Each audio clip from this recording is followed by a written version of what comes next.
അസ്സലാമു അലൈക്കും വറഹ്മത്തുള്ളാഹി. അൽഹംദുലില്ലാഹ്. അല്ലാഹുമ്മ സ്വല്ലി അലാ സയ്യിദിനാ മുഹമ്മദിൻ വഅലാ ആലി സയ്യിദിനാ വ മൗലാനാ മുഹമ്മദ്. വീടിന്റെ കന്നിമൂല. കന്നിമൂലക്ക് വല്ല പ്രാധാന്യവുമുണ്ടോ? ആ സങ്കല്പം എവിടെ നിന്ന് വന്നു? ചെറുതായി ഒന്ന് വിവരിക്കുകയാണ്. വീട് നിർമ്മിക്കുമ്പോൾ കന്നിമൂലയിൽ കുറ്റിയടിക്കണം, അവിടെ തറക്കല്ലിടണം, ആ ഭാഗത്ത് നീരൊഴുക്കുണ്ടാകുന്ന കിണർ, ടോയ്ലറ്റ്, വേസ്റ്റ് കുഴി, അങ്ങോട്ട് പാസ് ചെയ്യുന്ന പൈപ്പുകൾ ഒന്നും ഈ ഭാഗത്ത് പാടില്ല എന്നൊക്കെ സ്ഥാനം നിർണയിക്കുന്ന ആശാരിമാരും കണക്കന്മാരും ചില മൗലവിമാർ പോലും പറയാറുണ്ട്. ഇസ്ലാമികമായി ഈ കന്നിമൂലക്ക് യാതൊരു അടിസ്ഥാനവുമില്ല. കുറ്റിയടിക്കലും തറക്കല്ലിടലുമൊക്കെ ഏത് മൂലയിൽ നിന്നും തുടങ്ങാം. വലതു ഭാഗവും പടിഞ്ഞാറും സന്ധിക്കുന്ന വടക്ക് പടിഞ്ഞാറ് മൂലയിൽ നിന്ന് ആണ് പിന്നെയും നല്ലത് വലതു ഭാഗം പരിഗണിക്കുമ്പോൾ. ഈ ആചാരങ്ങൾ എവിടെ നിന്ന് വന്നു എന്ന് നമുക്ക് പരിശോധിക്കാം. ഹൈന്ദവ വാസ്തുശാസ്ത്ര വിധി പ്രകാരമാണ് നിർഭാഗ്യവശാൽ ഇന്ന് ഒട്ടുമിക്ക വീടുകളുടെയും ദിശ, സ്ഥാനം നിർണയിക്കുന്നത്. വാസ്തുശാസ്ത്രത്തിന്റെ അടിസ്ഥാനം വാസ്തുപുരുഷനാണ്. അങ്ങനെ ഒരു സാധനം ഇല്ല എന്ന സത്യം മനസ്സിലാക്കുക. പുരാണത്തിൽ ദേവാസുര യുദ്ധത്തെ പറയുന്നുണ്ട്. ദേവന്മാരും അസുരന്മാരും തുല്യരായതുകൊണ്ട് യുദ്ധത്തിൽ ഇരു ടീമും ജയിക്കാതെ വന്നപ്പോൾ വിഷ്ണു ഭഗവാൻ ദേവന്മാരോടൊപ്പം ചേർന്ന് അസുരന്മാരെ ജയിച്ചടക്കിയ ശേഷം അവർ അഗ്നികുണ്ഡത്തിൽ നടത്തിയ ഹോമത്തിൽ നിന്ന് ആടിന്റെ രൂപത്തിൽ പുറത്തു വന്ന ഭൂതമാണ് വാസ്തുപുരുഷൻ എന്നാണ് സങ്കല്പം. ഹൈന്ദവ വാസ്തുശാസ്ത്ര വിദഗ്ധൻ കാണിപ്പയ്യൂർ കൃഷ്ണൻ നമ്പൂതിരിപ്പാട് തന്റെ പുസ്തകത്തിൽ. ഒരു വീടിന് 8 ദിക്കുകളാണ്, 4 ഭാഗങ്ങളും 4 മൂലകളും. 2 ഭാഗത്തെയും ദേവന്മാർ ഒരുമിച്ച് കൂടുന്നത് കൊണ്ട് മൂലകൾക്കാണ് പ്രധാനം. വീടിന്റെ മധ്യത്തിലാണ് വാസ്തുപുരുഷൻ നിലകൊള്ളുന്നത്. അവിടെ ഇരുന്ന് അഷ്ടദിക്കിലുള്ള ദേവന്മാരെയും വാസ്തുപുരുഷൻ നിയന്ത്രിക്കുന്നു. വാസ്തു ഭഗവാനാണ് ഭൂമിയുടെ ദൈവം. ഈ ഭഗവാനോട് പ്രാർത്ഥിക്കുമ്പോൾ ഐശ്വര്യം നൽകി നമ്മെ അനുഗ്രഹിക്കും. വാസ്തുപുരുഷനെ സന്തോഷിപ്പിച്ചാലേ സന്തുഷ്ട ജീവിതമുണ്ടാകൂ. 8 അധിപന്മാരായ അഷ്ടദേവന്മാരെയും തൃപ്തിപ്പെടുത്തണം. ഒരാൾക്ക് അതൃപ്തി വന്നാൽ ആകെ പ്രശ്നമാകും. ആ ദിക്ക് പൊളിച്ചു മാറ്റി ശരിപ്പെടുത്തിയാലേ തൃപ്തി കൈവരികയുള്ളൂ. ചില കണക്കന്മാർ ആ മൂലയിലുള്ള റൂം പൊളിച്ചു മാറ്റണം, പോക്ക് വരവിന് സൗകര്യമുള്ള ദ്വാരം വേണം എന്നൊക്കെ പറഞ്ഞ് ഭാഗം പൊളിച്ചു മാറ്റുന്നത് നാം കണ്ടിട്ടുണ്ടല്ലോ. ഇനി ദിക്കുകൾ. ഒന്ന് കിഴക്ക് ദിക്കാണ്. ഇവിടെ ഇന്ദ്രൻ ദേവനാണ്. കുട്ടികളുടെ വളർച്ച, ധനം ഇവ കൈകാര്യം ചെയ്യുന്ന ദേവൻ. 2 തെക്ക് കിഴക്ക് അഗ്നിമൂല. അഗ്നി ദേവനാണ് ഇവിടെയുള്ളത്. 3 യമൻ ദേവൻ, ആയുസ് നിയന്ത്രിക്കുന്ന ശനിദേവന്റെ മൂത്ത സഹോദരനാണിത്. 4 തെക്ക് പടിഞ്ഞാർ കന്നിമൂല. ഇതാണ് പ്രധാനം. പിശാച് മൂല, രാക്ഷസമൂല എന്നൊക്കെയാണ് ഇതിന്റെ പേര്. വാസ്തുശാസ്ത്രം ഈ ദിക്കിന് മാത്രമാണ് ഒരു പിശാച്ചിനെ അധിപനാക്കിയത്. ഓർക്കുക, ആര്? വാസ്തുശാസ്ത്രം അധിപനാക്കിയതാണ്.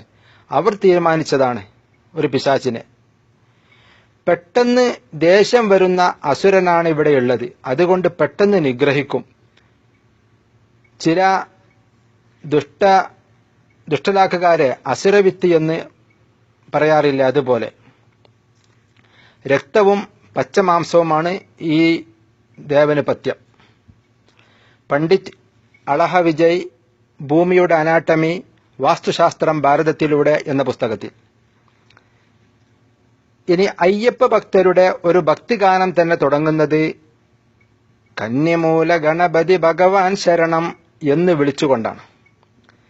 നാം ഒരു ആശാരിയെ കുറ്റിയടിക്കാൻ വിളിച്ചാൽ അയാൾ ആ സ്ഥലത്ത് പ്രസ്തുത ഭഗവാനെ മനസ്സിൽ പ്രതിഷ്ഠിച്ച് പ്രാർത്ഥിച്ച് അനുഗ്രഹം വാങ്ങുന്നു. മേൽപ്പറഞ്ഞ ദേവന്മാരുടെ പ്രീതി കാംക്ഷിച്ച് ദിശ നിർണയിക്കുന്നു. ഇത് തനിച്ച ശിർക്കാണ്. ഒരു മുസ്ലിം ഈ വിശ്വാസപ്രകാരം തന്റെ വീട് നിർണയിക്കുന്നതും നിർമ്മിക്കുന്നതും മഹാപാതകമാണ്. ഇനി ഇതൊക്കെ പറഞ്ഞു കൊടുത്താലും തന്റെ വീടിന് ഈ വക ശല്യമുണ്ടായിക്കൂടാ എന്നും വീട്ടിലെന്തെങ്കിലും പ്രയാസമുണ്ടാകുമ്പോൾ ഇത്തരക്കാരെ സമീപിച്ച് പരിഹാരം തേടുന്നവരാണ് നല്ലൊരു വിഭാഗം. അറബിക്കഥയിലെ നസറുദ്ദീൻ മുല്ലയെ പോലെ അദ്ദേഹത്തിന്റെ പിന്നാലെ കൂടിയ കുട്ടികളുടെ ശല്യം ഒഴിവാക്കാൻ അദ്ദേഹം ഒരിക്കൽ പറഞ്ഞു അത്രേ, രാജാവ് എല്ലാവർക്കും സ്വർണ്ണ നാണയം വിതരണം ചെയ്യുന്നുണ്ട് എന്ന്.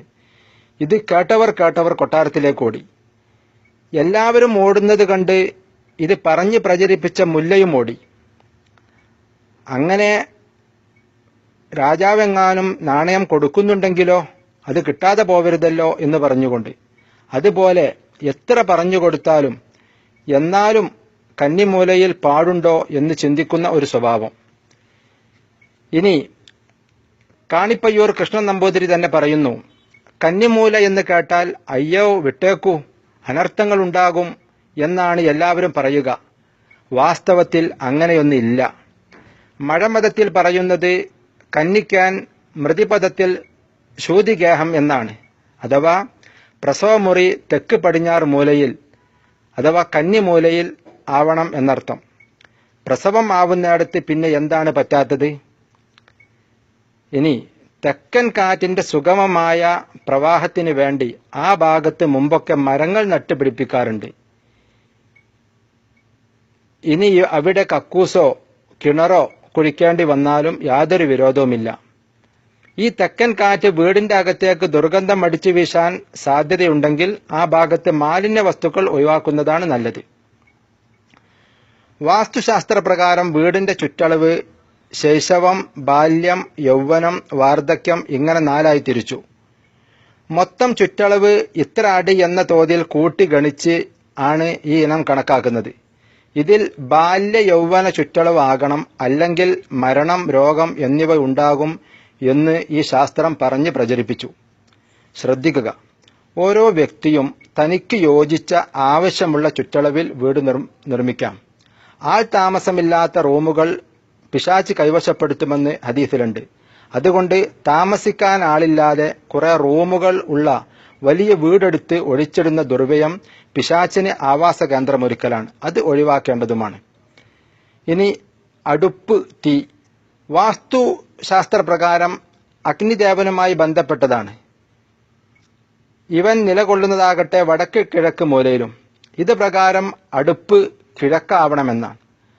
അടുപ്പും തീയും പടിഞ്ഞാറാവണമെന്ന് ചില മുസ്ലിം ടച്ച് ശാസ്ത്ര ഗ്രന്ഥങ്ങളിലും പറയുന്നു. ഇത് രണ്ടിനും സത്യത്തിൽ അടിസ്ഥാനമില്ല. ഹൈന്ദവ ദേവന്മാരെ വെച്ചുള്ള വാസ്തുശാസ്ത്രം ഹിന്ദു വീടുകൾക്ക് വേണ്ടി ഉണ്ടാക്കിയതാണ്. അവർ അതനുസരിച്ച് പ്രവർത്തിക്കട്ടെ, അത് അവരുടെ വിശ്വാസവുമാണ്. പക്ഷേ നാം മുസ്ലിങ്ങൾ അതിനെ പിന്നാലെ പോയി നമ്മുടെ വിശ്വാസം മലിനപ്പെടുത്തരുത്. ഹൈന്ദവ വാസ്തുശാസ്ത്ര പുസ്തകം വായിച്ച് വീടിന് കുറ്റിയടിക്കാൻ നടക്കുന്ന ചില മുസ്ലിങ്ങളായ മൗലവിമാരും മറ്റുമുണ്ട്. അവർ അല്പം വാക്സാമർത്ഥ്യമുള്ളവർ കൂടിയാണെങ്കിൽ നമ്മെ പല ഇല്ലാ കഥകളും പറഞ്ഞ് ബോധിപ്പിച്ച് അവർ ഭൂമിയുടെ പൊക്കിൾ കണ്ടവരാണെന്ന് വരെ തോന്നിപ്പിക്കും. അത്തരം അസുരവിത്തുകളെ അടുപ്പിക്കാതിരിക്കുകയാണ് നല്ലത്. വീട് നിർമ്മാണവുമായി ബന്ധപ്പെട്ട് സയ്യിദന്മാരെയോ സ്വാലിഹ്യങ്ങളെയോ സാന്നിധ്യത്തിൽ ദുആ ചെയ്യിപ്പിച്ച് അവരോട് കുറ്റിയടിയും തറക്കല്ലിടലും വീടുദ്ഘാടനവും ഒക്കെ ചെയ്യിപ്പിക്കുക. ഖുർആൻ ഓതുന്ന, പ്രത്യേകിച്ച് സൂറത്തുൽ ബഖറ, ഹദ്ദാദ് തുടങ്ങിയവ പതിവാക്കുന്ന വീട്ടിലും കുടുംബത്തിലും ഒരു പിശാചിന്റെ ശല്യവും ഉണ്ടാവുകയില്ല. അള്ളാഹു നമ്മെ അനുഗ്രഹിക്കുമാറാവട്ടെ. വാഖിറു ദഅവാന അൽഹംദുലില്ലാഹ്. അസ്സലാമു അലൈക്കും വറഹ്മത്തുള്ളാഹി വബറകാതുഹു.